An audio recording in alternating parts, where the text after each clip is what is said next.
कानूनी तरीका अगर देखा जाए तो किन बुनियादों पर या किन सूरतों में जो औरत है वो खुला फाइल कर सकती है या खुला का हक उसे हासिल है हमारे लॉज के अकॉर्डिंगली?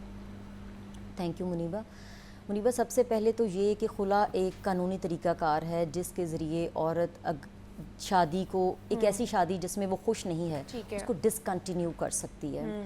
और इस्लाम वो पहला मज़हब है जिसने औरत को ये राइट दिया कि वो भी शादी से अलग हो सकती है, वरना उससे पहले जितने भी मज़ाहब थे उसमें सिर्फ मेल को ये राइट दिया गया था। और जैसे अगर हम हिंदुइज़म की मिसाल लें तो इवन मर्द के मरने के बाद भी औरत जो है वो उसी के नाम पे रहती थी। और इस्लाम ने ना सिर्फ औरत को खुला का राइट दिया है कि एक ज़िंदा औरत जिसको ना सिर्फ ज़िंदगी गुजारने का राइट है बल्कि खुशी से ज़िंदगी गुजारने का भी राइट है कि वो अपनी मर्ज़ी से अपने डिसीजंस ले सकती है। तो इसको मुस्लिम फैमिली लॉज ऑर्डिनेंस है 1961 जिसमें बाकायदा कोडिफाई किया गया। सेक्शन 8 है जिसमें डिसोल्यूशन ऑफ मैरिज का जो है वो तमाम तरीके बताए गए हैं।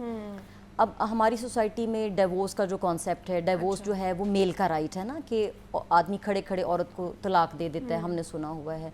इसके बिल्कुल कॉन्ट्राडिक्टरी खुला का कॉन्सेप्ट है। खुला का मतलब है कि औरत के पास भी ये राइट है। जी, औरत के पास भी ये राइट है और इस्लाम ने उसको ये राइट दिया है कि आप भी थ्रू कोर्ट डिक्री के ज़रिए से एक ऐसी शादी जिसमें आप खुश नहीं हैं या जिसको आप कंटिन्यू नहीं कर सकते, ऐसे नागुज़ीर हालात कि जिसमें मुस्लिम फैमिली एक्ट है 1964, उसमें सारे ग्राउंड्स दिए गए हैं सेक्शन 7 में कि कौन से ऐसे ग्राउंड्स हैं जिनकी बिना पे खुला हो सकती है। वही मैं पूछ रही हूँ किन किन सूरतों में जो है औरत वो खुला हासिल कर सकती है, उसको हक है। उसमें टॉप ऑफ द जो लाइन है वो तो ये है कि आप अगर आपको हेट भी है ना, आप नफ़रत महसूस करते हैं तो उसकी बिना पे भी आप खुला दायर कर सकते हैं। इसका हिस्ट्री में भी मिसाल मौजूद है कि नबी पाक सल्लल्लाहु अलैहि वसल्लम की हजूर एक खातून पेश हुई तो उन्होंने कहा कि मैं अपने हस्बैंड से अलग होना चाहती हूँ।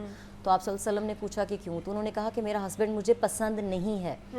तो नबी पाक सल्लल्लाहु अलैहि वसल्लम ने उस बेस पे भी उसको यानी कि खुला का राइट दिया। तो ये जो खुला का राइट है कि अगर आपको एक शख्स पसंद नहीं है तो फिर भी आप उसे खुला ले सकते हैं। नंबर 2, हमारी सोसाइटी में जो सबसे ज़्यादा खुला की वजह है वो डोमेस्टिक वायलेंस है। बहुत ज़्यादा तशद्दुद, जिसमें ज़हनी तशद्दुद और फ़िज़िकल टॉर्चर और बहुत इवन फाइनेंशियल टॉर्चर भी इंक्लूडेड है कि आप फाइनेंशली किसी को, कोई शौहर अगर 2 साल तक बीवी को ख़र्चा नहीं देता तो वो कोर्ट के थ्रू डिग्री ले सकती है। 7 साल तक अगर शौहर को सज़ा हो जाती है, वो जेल चला जाता है, तो बीवी के पास राइट है कि वो कोर्ट में जाके उस शादी को ख़त्म कर सकती है। और अगर शौहर पागल हो जाए, उसकी ज़हनी हालत ठीक ना हो, तो फिर भी औरत जो है वो कोर्ट ऑफ लॉ में खुला दायर कर सकती है। ये सारी वजूहात हैं जिनकी बिना पे खातून को ये राइट दिया गया है कि वो खुला या ले ले, वो इख्तियार कर सकती है।